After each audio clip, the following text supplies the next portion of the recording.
Salve amigos do Manga Larga Marchador, estamos de volta e no ar com mais uma edição da Voz do Marchador, o podcast oficial da BCC-MM. A você que nos ouve, nosso muito obrigada. Fala turma, bom estar aqui de novo. Essa é a nossa primeira edição em 2025, então vou aproveitá-la para desejar um bom ano a todos nós e dar as boas-vindas à nossa convidada de hoje, doutora Ana Luísa, bem-vinda.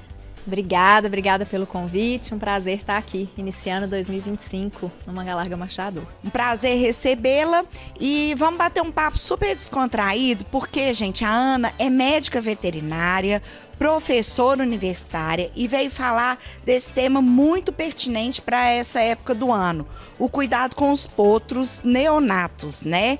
E eu queria reforçar também que a Ana, ela é especialista em clínica de equinos e neonatologia equina. Ana, vamos lá, animada? Vamos, bora que bora.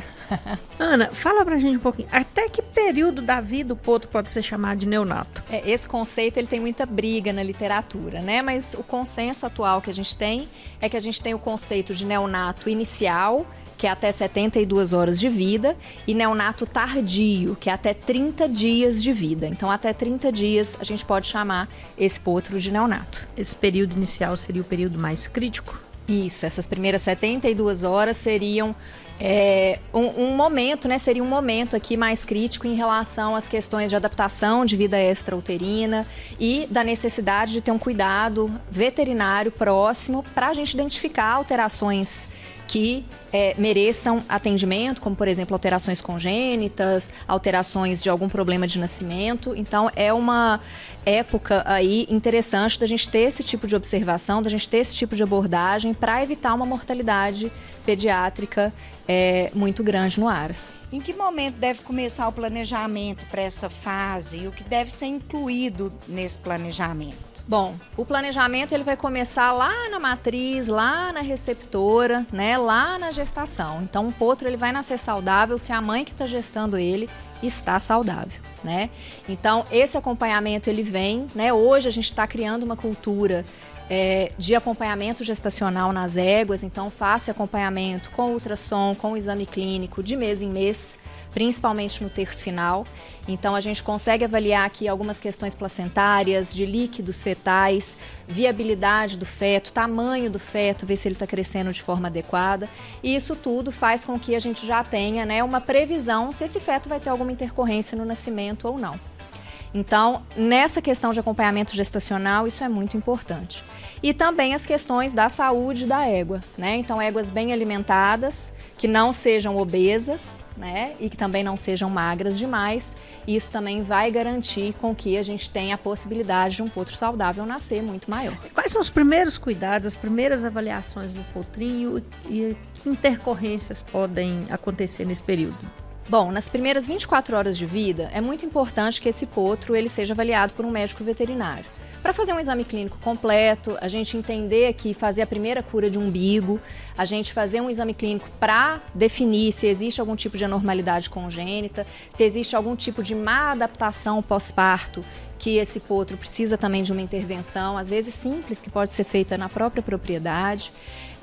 E avaliar, dar um atestado de saúde geral mesmo desse potro. A gente tem potro, por exemplo, que nasce séptico, a gente tem potro que nasce mal ajustado, a gente tem potro que nasce com defeitos congênitos. E isso precisa ser endereçado de uma forma rápida para a gente ter um prognóstico de sucesso nesses casos, né? Tem uma lenda urbana, né? Ah, potro morre mesmo. Não, não morre não, né? Então, a gente precisa desapegar um pouco desse conceito e entender que quanto mais precoce a gente identifica essas questões, maiores as chances da gente ter um potro saudável e um potro com viabilidade atlética futura, que é o que nos interessa aqui também. Explica para o ouvinte, doutora, o que vem a ser o colostro e a importância dele para o animal. Então, o colostro ele é aquela primeira secreção mamária que a égua vai ter e que vai dar para o potro, né, para o filho, para o filhote dela ali, as imunoglobulinas principalmente necessárias nesse primeiro momento de vida e também as questões energéticas necessárias nesse primeiro momento de vida. Para o potro, esse colostro é ainda mais importante porque a placenta da égua não deixa passar essas imunoglobulinas. E a gente tem que lembrar que esse potro ele vai nascer num ambiente muito contaminado, né? É um ambiente natural. E o desafio ambiental que é imposto a ele é muito elevado. Então ele precisa ter uma imunidade boa o suficiente à altura desse desafio que está sendo imposto para ele no ambiente. Como ele não recebeu esses anticorpos, né, essas imunoglobulinas via placenta, ele obrigatoriamente precisa receber via colostro. Então esse colostro precisa ser de qualidade e ele precisa mamar um volume de colostro adequado nesse momento pós-parto imediato. O que seria um volume adequado aí? 2 a 3 litros, estourando nas primeiras 6, 8 horas. Mas o momento melhor que eu tenho de absorção são as 2 horas pós-parto. Então, é importante que esse potro cumpra ao nascer o que a gente chama de regra do 1, 2, 3. Em 1 hora ele precisa estar em pé, em 2 horas ele precisa mamar o colostro e em 3 horas a fêmea precisa eliminar a placenta. Né? E é interessante até que o próprio potro também defeque o mecônio, que são aquelas primeiras fezes nessas primeiras 3, 4 horas de vida. Então o colostro, nesse caso, ele vai ser essencial. Passou essa janela, 6, 8 horas pós-nascido, eu já não tenho o intestino do potro apto a absorver essas imunoglobulinas.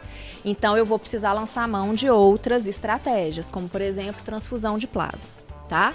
Mas por que o colostro é importante? Por que é importante a gente ter, né, o banco de colostro nas propriedades, caso aconteça algum problema nesse potro? Tudo que é mais natural é melhor, né? Então, o colostro ele não é só uma fonte energética, ele não é só uma fonte de imunoglobulinas. Ele acelera, por exemplo, a eliminação do mecônio, ele vai causar, né, o fechamento dessa barreira permeável no intestino, limitando a questão de translocação bacteriana e minimizando os riscos desse potro desenvolver sepse. Então, eu vou ter uma proteção de uma imunoglobulina específica para a mucosa, que é a IgA, que vai estar contida nesse colostro também. Então, a gente tem muitos benefícios, né, com essa mamada do colostro. E aí, é importante, né, a gente ter em mente que a égua ela vai mobilizar esses anticorpos para o colostro no finzinho da gestação. Então, potros prematuros, por exemplo, é interessante a gente avaliar essa transferência de imunidade passiva que a gente chama, porque provavelmente o colostro da mãe não está de boa qualidade. Daí a gente pode lançar a mão do banco de colostro, por exemplo. Como identificar se o potro é prematuro ou não? O potro prematuro, né, é aquele potro que conceitualmente ele nasceu com 320 dias ou menos de gestação. Então, o conceito básico é esse, né? Uma égua, pensando aí normalmente, ela tem 336 dias de gestação, mais ou menos 15 dias. Né? Então, um potro abaixo de 320 dias, a gente considera ele prematuro. O ideal é acima disso, então? O ideal é estar aí acima disso, entre os 336 dias, mais ou menos. Quando a gente tem uma propriedade organizada, com uma escrituração zootécnica adequada, dessas datas de parição, a gente consegue prever isso de uma maneira interessante, né? Principalmente aquelas propriedades que também vão ter o acompanhamento gestacional, porque a gente vai conseguir saber o tamanho do potro e a idade gestacional estimada a partir de parâmetros ultrassonográficos do potro. Mas o potro prematuro ele é muito característico. Ele tem características físicas que a gente consegue ver. Né? Inclusive o potro desmaturo, que é aquele potro que também ele nasceu às vezes dentro do tempo estabelecido gestacional, mas ele tem características físicas de prematuridade. É também um potro que a gente precisa se preocupar, porque ele não nasceu preparado o suficiente. Qualquer pessoa identifica essas características? Identifica, porque é um potro muito característico. Ele vai ter a fronte muito convexa, então tem aquela cabeça bem arredondada ali na parte da fronte. Ele vai ter pelos curtos, finos, muito fininho, né? Ele vai ter as orelhas muito flácidas. E quando a gente radiografa os ossinhos cuboides ali no carpo, no tarso, a gente vai ver que esse potro ele tem uma ossificação incompleta, né? Mas não necessariamente precisa de raio-x para isso não. Você olha, bate o olho no potro, você vê que ele tem características físicas muito características mesmo de sinais de prematuridade. Então é um potro que ele é frouxinho, né? Ele é todo molinho quando ele nasce. Ele não cumpre às vezes a regra do 1, 2, 3 dentro dos espaços de tempo que a gente preconiza. É um potro que ele precisa de uma atenção absurda, porque se ele já está imaturo por fora, imagina por dentro. Então, maturação pulmonar, maturação circulatória, maturação óssea, são questões que a gente precisa ter atenção e ficar em cima mesmo, num cuidado intensivo, para a gente não perder esse potro. Recuperado. Uhum, com certeza. E agora, a gente fala muito nos potrinhos, né? Mas o cuidado com a égua também é bem importante, né? Se faz necessário. O que é preciso observar aí nas mamães? Então, primeira coisa, né, que a gente precisa entender é o manejo sanitário adequado, né? Então, a gente tem vacinações específicas para a égua gestante, principalmente para as questões de aborto, né? Para a gente evitar algumas questões abortivas infecto-contagiosas, por exemplo. Então, a gente tem um calendário vacinal próprio, um calendário de desverminação, né, de vermifugação próprio também, e as questões nutricionais, que hoje é o que a gente vê nas propriedades que a gente tem mais trabalho, né, de instaurar um programa nutricional que seja adequado para aquelas éguas gestantes no primeiro, segundo e terceiro, né, terço da gestação, no terço final da gestação. Quando que as éguas podem voltar às atividades normais, ao trabalho? Se eu tô falando, né, de uma receptora, provavelmente ela não vai ir para a pista, né? Mas uma matriz é interessante, né, que ela tenha se recuperado desse parto, mas principalmente também que esse potro, né, ele fique à vontade perto da mãe.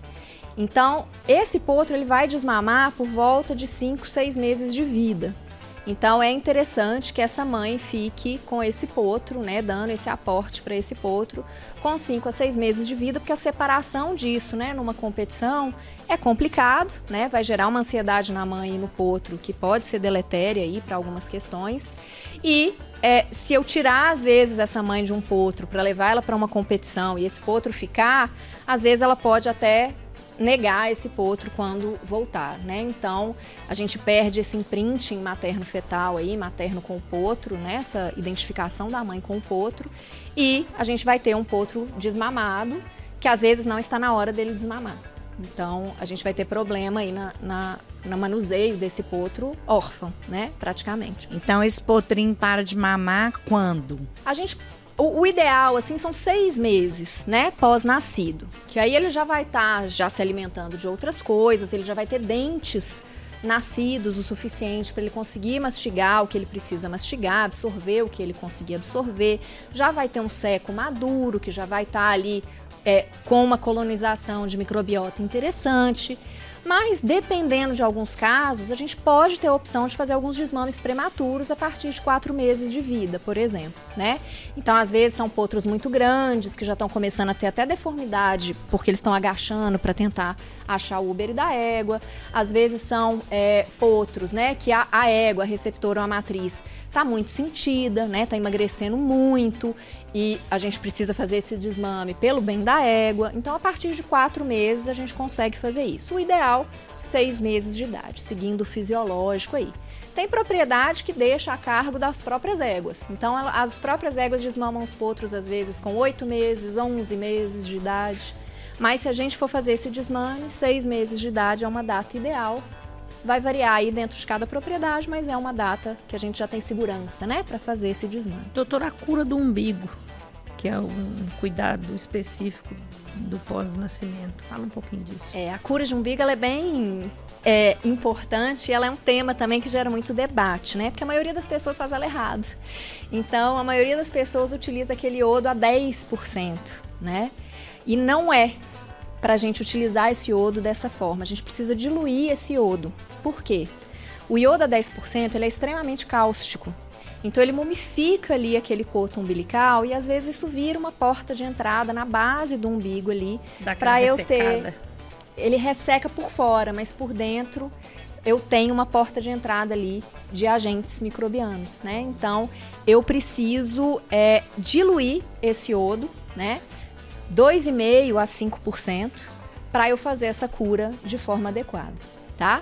Além do iodo, o que eu posso fazer? Né? Eu posso utilizar clorexidine alcoólica a 0,5%, por exemplo. Eu gosto do iodo, por quê? Porque a gente sabe se a cura está sendo feita, porque o iodo ele mancha o coto fica amarronzadinho. Então, às vezes, a gente está dando assistência numa propriedade, ou a gente, às vezes, até está conferindo, né, o lote de potros para ver se o trabalho está sendo feito. Com a barriga manchadinha de iodo, eu consigo ver se os umbigos estão sendo curados ou não. A clorexidina, ela não me dá essa opção, tá? Mas é também uma excelente opção para a cura de umbigo. É ideal fazer isso aí 4 vezes ao dia, até esse cotinho cair, mas isso é muitas vezes inviável, dependendo do manejo da propriedade. Então, 2 vezes por dia é aceitável essa cura ser feita até esse coto cair. Demora para cair? Então, depende do tipo de cura que é feito, mas 7, 10 dias já vai ter, esse coto já vai ter caído. O que eu não posso usar de jeito nenhum na cura do umbigo? O iodo a 10% e substâncias cáusticas que vão queimar a pele desse potro. E a gente precisa entender também que é preciso fazer a cura de forma correta, né? Mesmo eu usando a substância correta, eu posso fazer a cura errada e não ter o resultado que eu preciso. Então, eu preciso imergir esse coto. Não é borrifar, não é jogar. Eu preciso imergir esse coto umbilical nessa substância por 20, 30, 40 segundos. E isso às vezes não é fácil, porque potrinho se debate, né? Porque potrinho é difícil de conter, mas a gente precisa ter essa noção de embeber esse coto nessa substância por pelo menos ali 20 a 30 segundos para eu ter essa cura feita de forma adequada. Tá? E esse é o manejo correto. Esse é o manejo correto. Que atitudes a pessoa não deve tomar de jeito nenhum, principalmente com os cavalos jovens? Ai, de jeito nenhum. São as questões, eu acho, o cavalo é um animal muito empático, né? Então, ele é um animal muito sensível. Então, as questões de violência de contenção, as questões de violência de manejo, isso causa um trauma num potro muito grande, que na hora que ele for chegar no processo de doma, ele já vai ser um animal mais difícil de manejar. Então, começar desde pequenininho a cabrestear, passar corda, desensibilizar, desde pequenininho, ele com a mãe, ele mamando na mãe, ele se acostumar com esse cabresteamento, ele se acostumar com esse manejo de membros, com pegar na orelha, com pegar na boca, né? Isso aí vai facilitar muito no momento de doma dele, para ele não chegar um potro traumatizado e para ele chegar um potro de fácil manejo. Faltou energia na propriedade, um longo período, descongelou o colosso. Descartar. Nunca usar. Não, descartar, tá? E as éguas parem mais à noite, né? Tem isso também. Isso. Cavalo, ele é presa, né? Então, 60 milhões de anos de evolução aí, a égua, como ela é presa, né? Ela sente que nesse momento tão difícil, né? E é um momento que ela tá aí exposta, né? Fragilizada, que vai nascer, né? Um potro que é o mais sensível aí do plantel, ela vai parir normalmente, quase no nascer do sol ali. A maioria das éguas, tá? Então, ela vai ter essa questão de parição mais à noite mesmo. Isso é comum da gente observar, né? Só que existe, né, uma questão que as propriedades, né, que instauram isso, elas são muito felizes, né, nos resultados, principalmente com os neonatos, que é a questão do parto assistido. Então, para eu ter, né, essa questão do parto assistido, é interessante eu saber quando essa égua vai parir. E a gente tem várias formas de fazer isso, desde colocar um funcionário observando, desde ver os sinais de parto dessa égua, né? A fase 1 do parto, essa égua vai ficar parecendo como se ela estivesse com cólica, ela vai ter, né, uma garupa muito relaxada, né? O úbere já vai estar bastante cheio desde o mês final de gestação. Mas um jeito prático, né, também que a gente consegue instaurar com sucesso nas propriedades é medir o pH da secreção mamária. Então, é um pH, como a gente tem uma inversão de eletrólitos no final da gestação, em 24 horas, por exemplo, o pH dessa secreção mamária cai de 7,4 para 6,4.